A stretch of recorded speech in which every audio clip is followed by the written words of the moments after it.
어떻게 살아가야 되는지까지도 말씀해 주고 있습니다.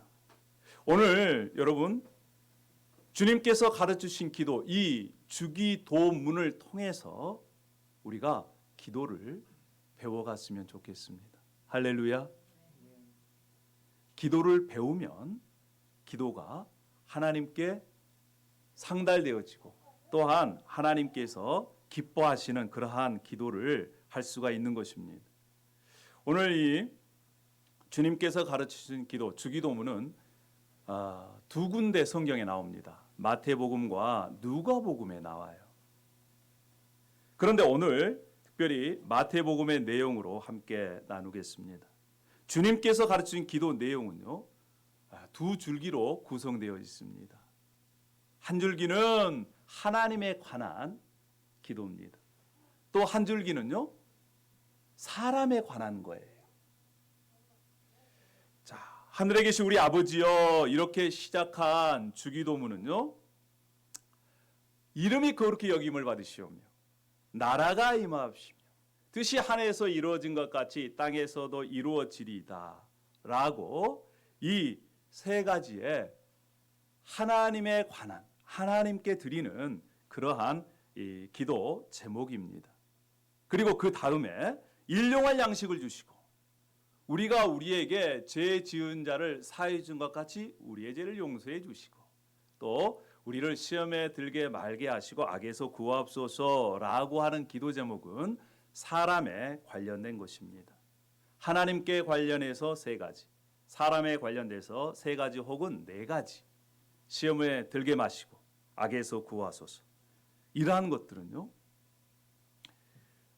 예수님께서 기도를 가르쳐 주시면서 한 번만 하는 것이 아니고 지속적으로 계속적으로 우리가 살아 숨 쉬는 동안에 기도하라라고 하는 것입니다.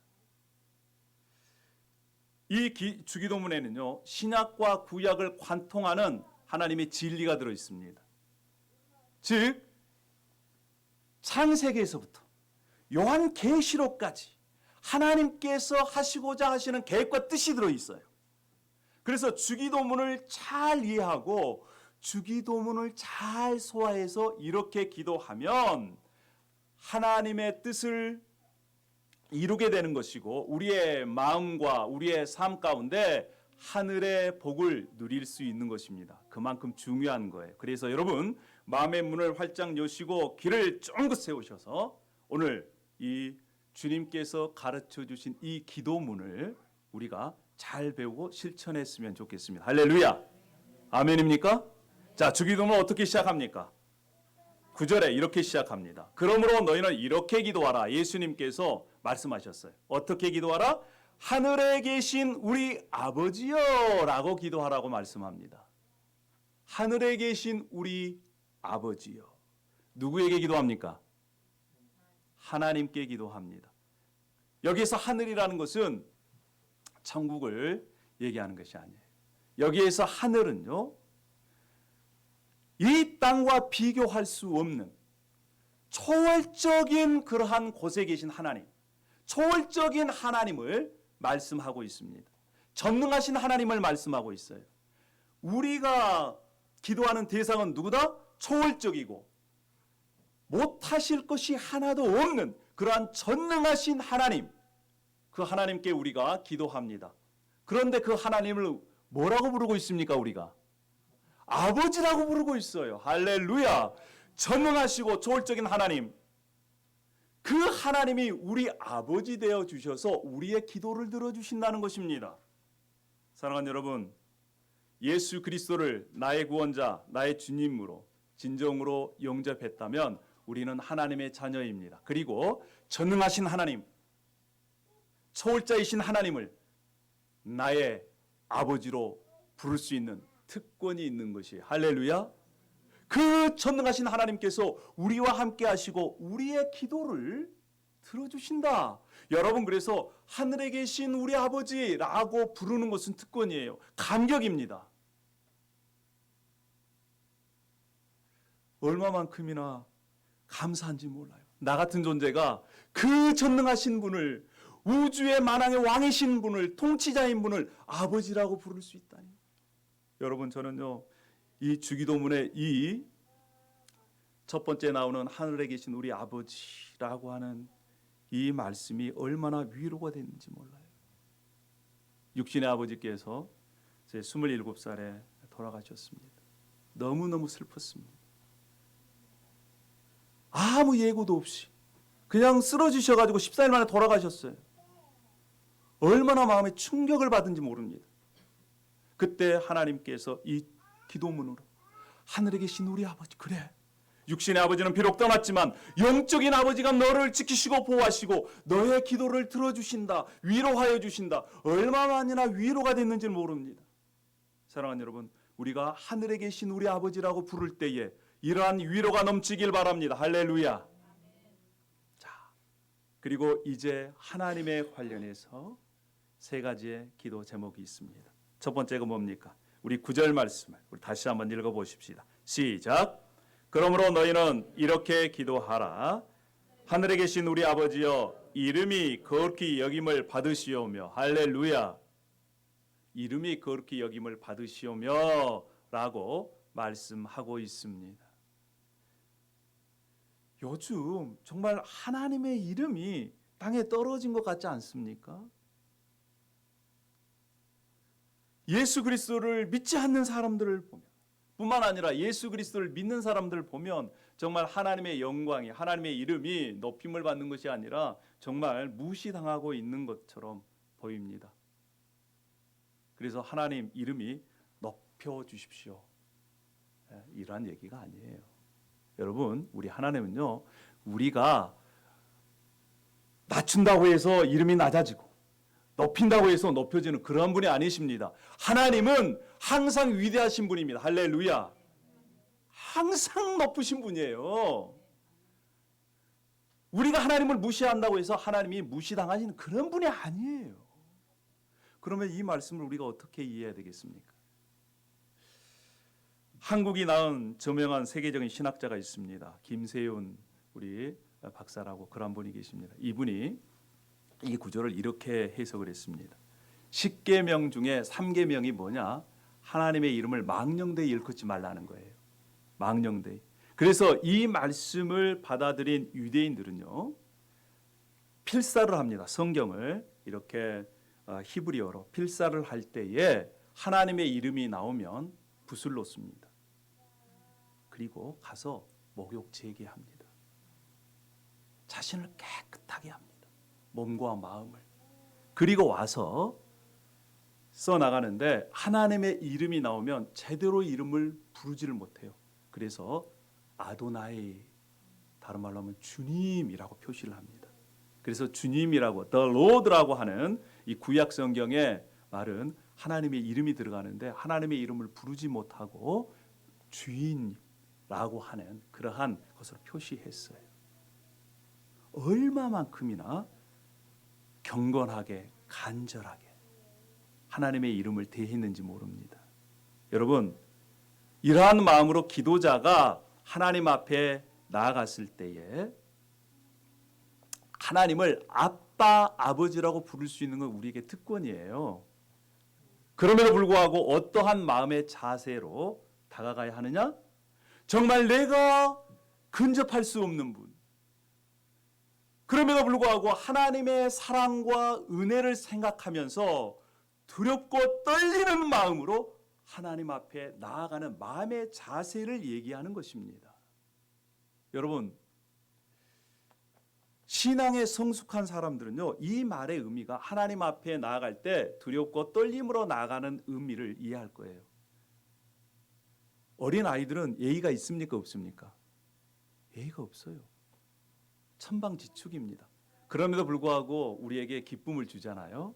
그런데 아이가 점점 자라서 속이 차고 철이 들면 어떻게 됩니까? 부모의 마음을 알아요. 그리고 예의를 갖추고 대합니다. 마찬가지예요. 우리도 하나님을 대할 때 예의를 갖추고 대하는 겁니다. 사랑하지만 두렵고 떨림이 있는 거예요. 그렇게 우리가 하나님 아버지의 이름을 불러가면서 그리고 두렵고 떨림으로 정말 주님을 경외하는 마음으로 하나님 앞에 나아가는 마음의 자세를 얘기합니다. 여러분 그렇게 한번 해보세요. 하나님의 이름이 거룩히 여김을 받기를 원합니다. 내 마음의 태도와 자세가 주님을 그러한 마음으로 섬기기를 원합니다. 할렐루야. 자, 그 다음 두 번째는 무엇입니까? 나라가 임하옵시며입니다. 나라가 임하옵시며 Your kingdom come. 근데 한글 번역이 좀 잘못됐어요. 이거는 나라가 아니라 왕국입니다. 나라의 영어는 뭐예요? 예, nation입니다. nation. 근데 kingdom은 뭐예요? 왕국, 왕국. 즉 다시 얘기하면 하나님께서 하나님의 왕국이 내 가운데 임하여 주십시오.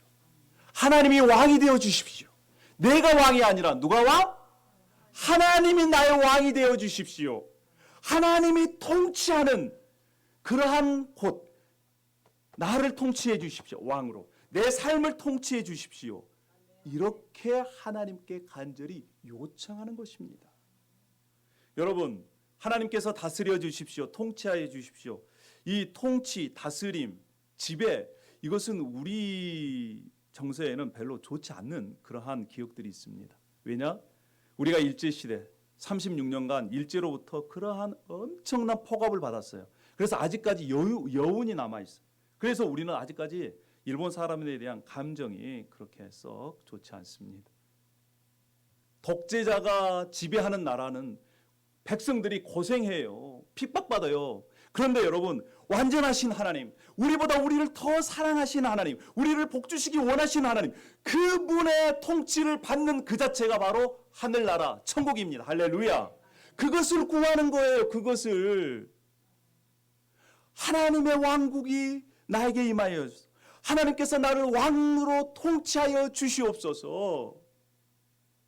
그것이 Your kingdom come 이라고 하는 말 속에 여러분 들어 있습니다. 얼마나 멋진 기도입니까? 자, 세 번째 하나님을 향한 우리 기도 세 번째입니다. 우리 10절 말씀을 우리 다 함께 한번 읽어보도록 하십시다. 자, 시작. 임하옵시며 뜻이 하늘에서 이루어진 것 같이 땅에서도 이루어지리이다. 하나님의 뜻이 어디에서 이루어졌다고요? 하늘에서. 여러분, 하늘은 어떤 곳이냐면 하나님의 뜻이 거부되지 않고 모두 다 순종하여 하나님의 뜻이 이루어진 곳입니다. 그런데 완전히 이루어진 하나님의 그 뜻이 이 땅에서 거부되지 않고 하나님의 뜻에 순종하여 하나님의 뜻이 이루어 주십시오라고 하는 그러한 기도를 하나님께 올리고 있는 것입니다. 그런데 여러분 보십시오. 이 땅은 어떤 곳입니까? 하나님의 뜻이 거부되는 곳이에요. 하나님의 뜻이 거부됩니다. 누구와 누구에 의해서? 사탄과 사람의 불순종에 의해서. 그런데 이 기도는 이런 거예요. 하나님, 하나님의 뜻이 제 가운데 거부되지 않고 하나님의 뜻대로 이루어지기를 원합니다. 제가 그 하나님의 뜻에 순종합니다. 하나님의 뜻이 하늘에서 이루어진 것 같이 이 땅에서도 이루어 주십시오. 하나님이 왕으로 나를 다스려 주십시오. 라고 하는 간절한 간구가 여기 안에 들어 있습니다. 여러분, 하나님의 뜻이 이루어지는 곳이 어디입니까? 예, 우리가 지금 어떻게 기도하고 있습니까? 어디에서 하나님의 뜻이 이루어지기를 기도하고 있습니까? 예, 이 땅, 우리의 삶의 현장인 것입니다. 자, 그래서 이제 하나님의 이름이 거룩히 여김을 받으시고 하나님의 나라가 왕국이 임하여 주시고 뿐만 아니라 하나님의 뜻이 하늘에서 이루어진 것 같이 이 땅에서도 이루어 주십시오. 그러면 우리가 살고 있는 이 삶의 현장, 그 현장에 대한 기도가 사람에 관한 기도입니다. 그래서 11절부터 사람에 관한 기도가 나오는 거예요. 우리 다 함께 한번 11절 말씀을 읽어보도록 하십시다. 자, 시작.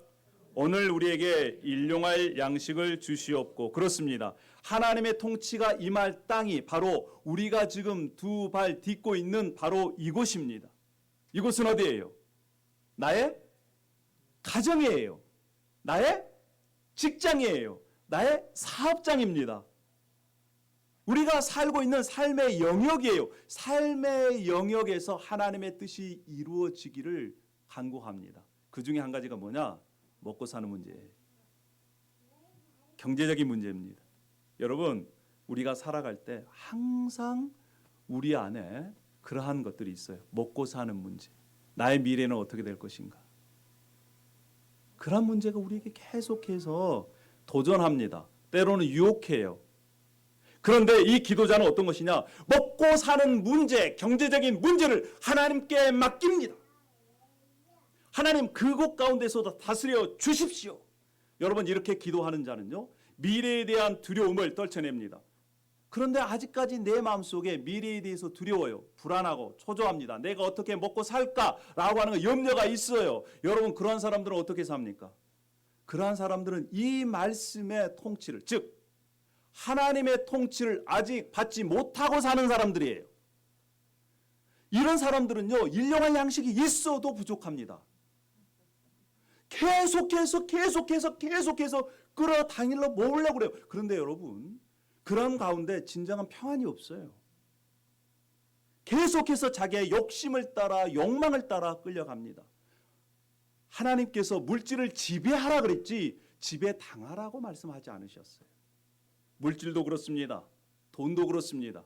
사랑하는 여러분, 우리가 오늘 우리에게 일용할 양식을 주십시오 라고 하는 것은 나의 먹고 사는 문제, 경제적인 문제, 이러한 문제를 주님께 맡깁니다. 주님, 그곳 가운데 다스려 주십시오 라고 결단하고 그것에 내가 통치하는 거예요. 할렐루야. 그것을 원하시는 겁니다. 그런 자에게 하나님께서 진정으로 평안을 주셔요. 하늘의 복을 누리게 하십니다. 할렐루야. 저와 여러분이 이러한 삶을 살아가기를 원합니다. 아멘. 자, 사람들 향한 두 번째입니다. 우리 12절 말씀을 다 함께 한번 읽어보십시다. 자, 시작. 우리가 우리에게 죄 지은 자를 사하여 준 것 같이 우리의 죄를 사하여 주시옵고. 여기는 인간관계 속에서 하나님의 통치가 임하는 것을 구하고 있습니다. 여러분, 우리 인간관계 얼마나 얽히고 설켜 있습니까? 관계 속에서. 그런데 그 관계 속에서 때로는 내가 내 마음속으로 용서하지 못할 사람들이 있습니다. 만납니다. 멀리 있지 않아요. 가까이 있어요. 근데 그런 가운데에서 하나님의 통치가 임하도록 기도하는 것입니다. 특별히 나를 어렵게 한 사람, 나를 힘들게 한 사람, 나에게 피해를 입힌 사람을 뭐라는 거요? 용서하라는 거예요. 여러분, 그래서 용서는 어렵습니다. 쉽지가 않아요. 그럼에도 불구하고 우리가 용서를 해야 됩니다. 여러분, 팀 켈러 목사님 아십니까? 팀 켈러 목사님께서 이 용서를 배우다라고 하는 책을 썼어요. Forgive. 여기에 4가지 용서의 단계를 말씀하고 있습니다. 첫 번째, 이 용서의 단계가 뭐냐면요, 죄를 그냥 단순히 덮어주거나 이해해서 넘기라는 것이 아닙니다. 처벌받아야 할 죄는 어떻게 해야 돼요? 사실대로 지적하라는 거예요. 사랑 안에서. 죄를 그냥 넘기지 말고 어떻게 하라고요? 지적하라고. 근데 단서가 있습니다. 사랑 안에서 하라는 거예요. 사랑 안에서. 자, 첫 번째 단계입니다. 죄를 알려주는 겁니다. 사랑으로. 자, 두 번째 단계는 뭐냐면 가해자, 자신을 힘들게 하고 이 어렵게 한 그 사람과 내가 똑같은 사람이다. 이렇게 생각하라는 거예요. 나도 언제든지 그와 같은 죄를 지을 수 있다. 어떤 사람 그렇습니다. 죄를 지적하면서 저 사람은 나쁜 사람이야. 저 사람은 심지어 악마야. 그렇게 하지 말라는 거예요. 너도 똑같은 죄인이라는 거예요. 그러면 우리가 그 사람을 미워하는 것이 아니라 그 죄에 대해서 어떻게 회복시킬까에 대해서 초점을 맞추게 됩니다. 자, 첫 번째는 죄를 사랑으로 지적하고, 두 번째는 내가 잘났고 너는 나쁜 놈이야 이렇게 하는 것이 아니라 그 사람은 나도 똑같은 사람이다. 이렇게 생각하는 것입니다. 자, 세 번째 단계는 뭐냐? 그러면 세 번째 단계는요, 복수하거나 되갚은 것이 아니라 빛을 스스로 자신이 져서 이 나쁘게 한 사람, 가해자가 그 의무에서 벗어나게 하는 거예요. 이게 매우 어렵습니다. 쉽게 설명하면 이런 거예요. 내가 우리 호강이 형제한테 그랜저를 한 대 선물합니다. 그러면 우리 호강이 형제가 그랜저를 받고 얼마 어떻게 하겠어요? 기뻐요, 안 기뻐요? 기쁘고 감사하죠. 그런데 내가 선물한 나는 그 할부금을 갚아야 돼요, 안 갚아야 돼요? 갚아야 돼요. 선물한 대가를 자신이 대신 짊어지는 거예요. 예수님께서 우리에게 용서의 선물을 주셨습니다. 우리는 은혜로 용서를 받았어요. 그런데 예수님의 입장에서는 뭐가 지불되었습니까? 십자가에서 고통과 죽음이 지불된 거예요. 용서는 한 번에 이루어지는 것이 아니에요. 물론 용서를 받은 사람은 한 번에 이루어지겠지만 자신이 피해를 받고 또 어려움을 당한 사람은 계속적으로 감정적인 비용을, 영적인 비용을 지불해야 되는 것입니다. 그래야 용서가 온전히 되는 거예요. 한 번 용서했어. 그래, 끝이야. 내 용서했다고 그랬잖아. 미안하다고 그랬잖아. 그러면 끝이지. 그게 아니라는 거예요. 짐을 대신 지는 겁니다. 세 번째 단계 어렵죠. 네 번째 단계는 어떤 단계냐? 이제 용서했다고 관계를 영영이 끊는 것이 아니라 화해하도록 노력해야 돼요. 화해하도록. 보기 싫은 인간 이제 용서했으니까 나는 한 번도 눈에 흙이 들어가도 한 번도, 그건 용서가 아니라는 거예요. 만약에 마음속으로 진정으로 용서했다면 그 사람과 화해하도록까지 나아가는 것입니다. 그래서 화해 단계까지 가야 되는 것이, 왼수가 화해돼서 친구가 되는 단계까지 가야 용서가 온전히 됐다는 거예요. 이것의 본을 보여주신 분이 바로 우리 예수님 아니겠습니까? 죄를 사랑으로 지적하고 뿐만 아니라 나도 똑같은 죄인이다 인정하고, 그럼에도 불구하고 상대방이 지은 그 허물과 죄를 대신 내가 짊어지고, 때로는 피해자임에도 불구하고 용서를 구하고 뿐만 아니라 화해하도록 노력하는 것, 그런 단계를 거쳐야지 우리가 진정한 용서를 할 수 있어요. 그런데 여러분, 이게 쉬워요, 안 쉬워요? 안 쉬워요. 절대 안 쉽습니다. 수평적인 용서가 절대적으로 인간과 인간의 관계 속에서 용서가 그렇게 쉽게 되는 게 아니에요. 그래서 우리가 수직적인 관계의 용서를 먼저 경험해야 됩니다. 즉 다시 얘기하면 하나님께서 나를 어떻게 봐주시는지, 하나님께서 어떻게 나에게 자비를 베푸셨는지, 하나님께서 나를 어떻게 용서해 주셨는지 그것을 깨닫고 알면 다른 사람을 향해서 그렇게 된다는 거예요. 다른 사람을 향해서 그렇게 된 사람은 하나님께 용서를 받은 사람이라는 것입니다. 그렇게 증명된다는 거예요. 그래서 우리가 우선적으로 하나님을 향한 나의 용서함을 깨닫는 것이 매우 중요합니다. 할렐루야. 그러한 용서의 힘으로, 은혜의 힘으로 우리가 다른 사람을 용서하며 살아가기를 원합니다. 아멘. 만약에 정말 내가 다른 사람을 용서하며 산다면 이 기도가 임한 겁니다. 하나님의 통치가 인간 관계 속에서 이루어지는 거예요. 하나님의 통치를 받고 있는 것입니다. 그런 사람들은 하늘의 복을 누리고 있는 사람들이에요. 할렐루야.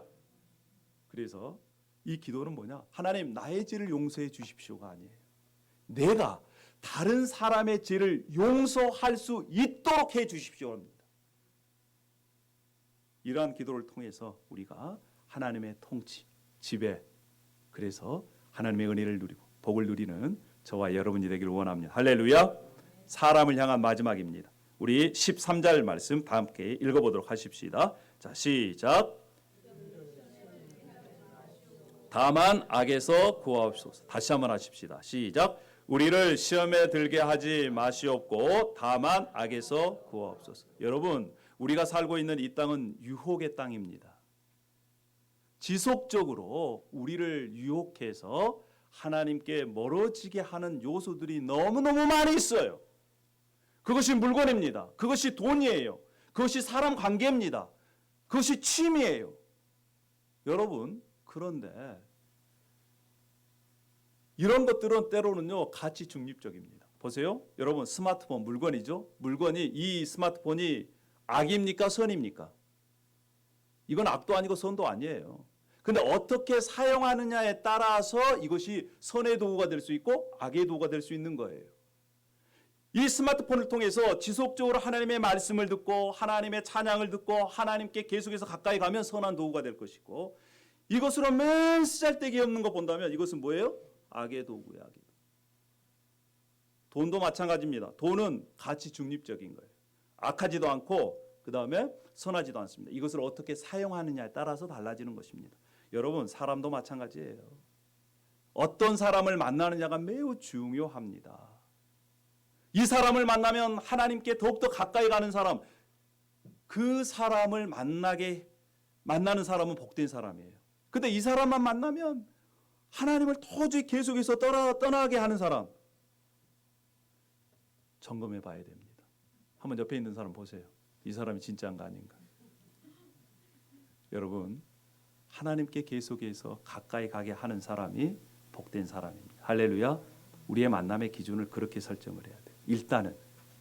그리고 나서 자신이 충만한 다음에 하나님으로부터 멀리 떠난 사람을 이렇게 인도해야 됩니다. 자신도 하나님께 가지 못하면서 그런 사람들 따라가면 자신도 떠나가게 돼 있어요.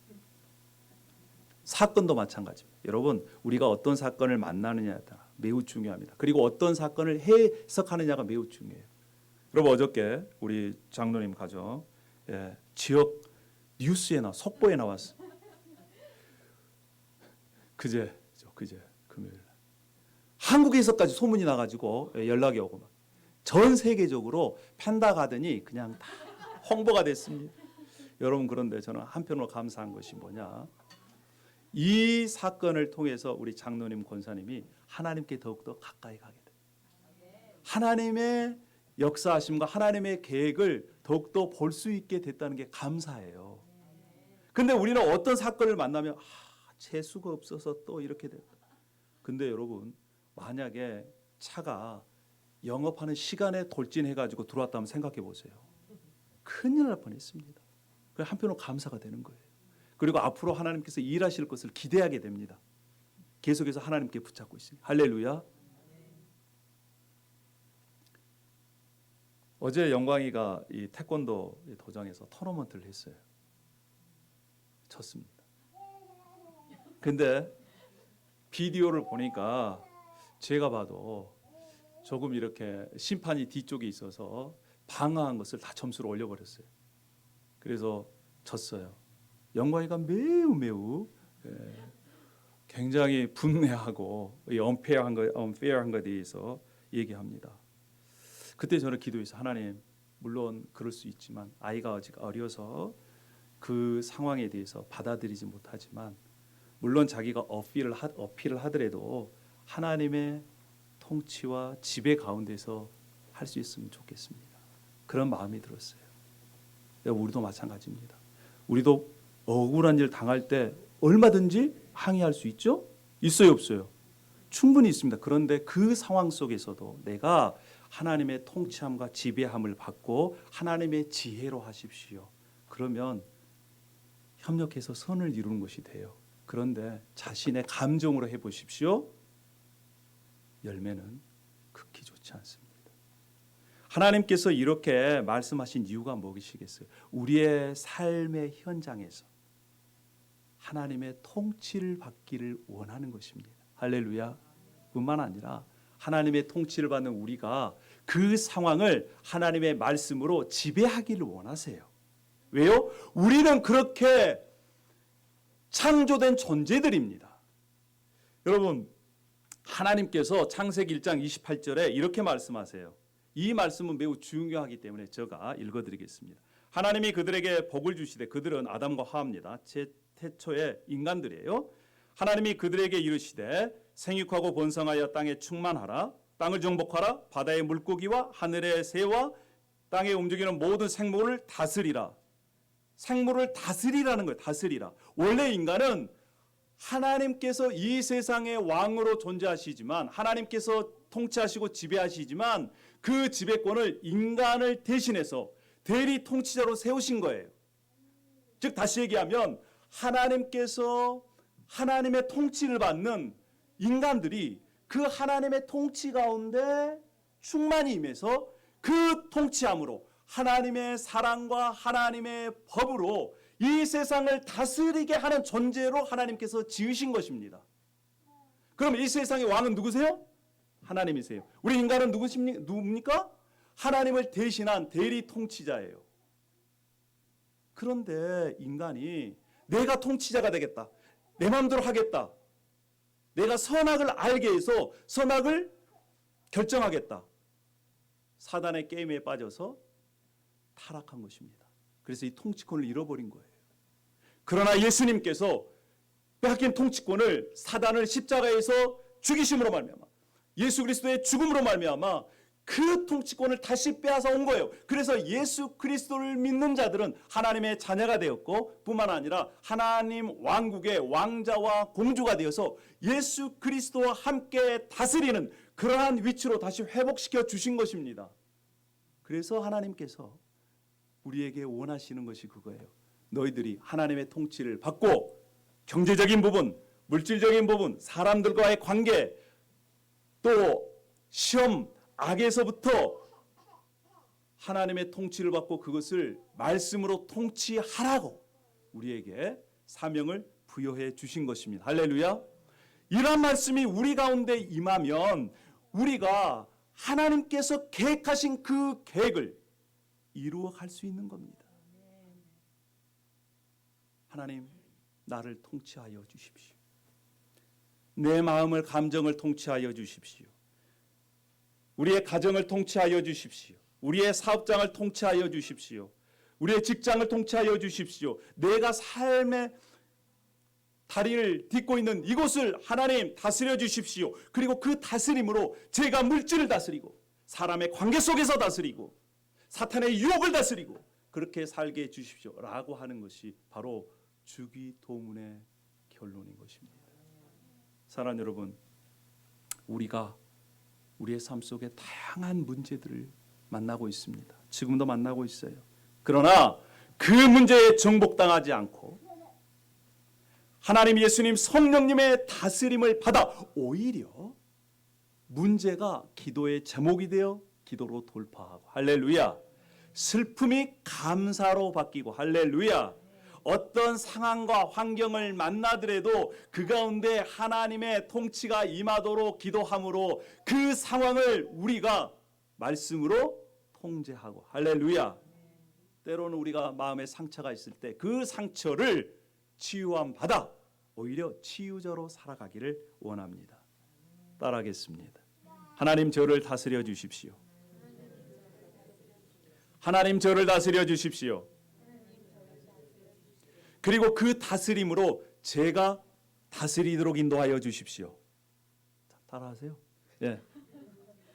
하나님, 제가 그 다스림으로 환경과 상황을 다스리게 하여 주십시오. 이것이 바로 주님께서 우리에게 원하시는 그러한 삶의 모습입니다. 할렐루야. 그래서 여러분, 이제부터 우리가 실천하길 원합니다. 아침에 일어나면 먼저 이 기도하십시오. 할렐루야. 저녁에 잘 때 이 기도하십시오. 뿐만 아니라 우리의 모임의 마무리도 이 기도하십시오. 가정에서 가정 모임을 할 때에도, 우리가 또 이 모여서 마지막 끝날 때에도 하나님, 우리를 다스려 주십시오. 그리고 우리가 그 다스림으로 이 세상을 다스리게 하여 주십시오 라고 하는 그러한 기도 제목으로 우리가 함께 기도했으면 좋겠습니다. 할렐루야. 이것이 바로 우리 링컨 비전 교회 이제 특징이 되겠습니다. 삶의 습관이 되었으면 좋겠어요. 우리는 만나면 눈빛으로, 자, 오늘 아침에 일어나서 주기도문 했어? 네, 주기도문으로 기도했어? 이것이 다 우리의 인사가 되었으면 좋겠어요. 할렐루야. 그러려면 여러분 어떻게 해야 되겠어요? 외워야 되겠죠? 예, 우리는 한글로 외웁시다. 이미 외우신 분들이 많이 있을 거예요. 영어로 외웠으면 좋겠어요. 그리고 저는 한 가지 더 원어로 외우겠습니다. 왜냐하면 이것들을 통해서 우리가 함께 주님 앞에 나아갔으면 좋겠어요. 자, 우리 함께 주기도문 한번 해보실까요? 천천히 또박또박 시작. 하늘에 계신 우리 아버지여, 이름이 거룩히 여김을 받으시오며 나라가 임하옵시며 뜻이 하늘에서 이루어진 것 같이 땅에서도 이루어지리이다. 오늘날 우리에게 일용할 양식을 주시옵고 우리가 우리에게 죄 지은 자를 사하여 준 것 같이 우리의 죄를 사하여 주시옵고 우리를 시험에 들게 하지 마시옵고 다만 악에서 구하옵소서. 나라와 권세와 영광이 아버지께 영원히 있사옵나이다. 아멘. 기도하겠습니다. 할렐루야. 아버지 하나님, 오늘 특별히 주님께서 가르쳐 주신 기도문, 그 기도문을 요약하면 우리가 하나님을 왕으로 모시고 하나님의 통치를 받아 우리의 삶의 영역에서 하나님의 통치가 임하도록 하나님의 통치에 다스림에 동참하는 자로 살아가기를 원하시는 우리 주님을 봅니다. 이것은 창세기에서부터 요한계시록까지 하나님께서 우리를 향한, 하나님의 백성을 향한 바람이고 계획이고 뜻입니다. 아버지 하나님, 우리의 삶의 현장에서 만나는 여러 가지 문제들을 우리가 우리의 자신이 주인되어 다스리는 것이 아니라 하나님의 통치를 받아 하나님의 방법대로 하나님의 말씀대로 그것을 다스리도록 인도하여 주시옵소서. 감사를 드립니다. 예수님의 이름으로 기도 올리옵나이다.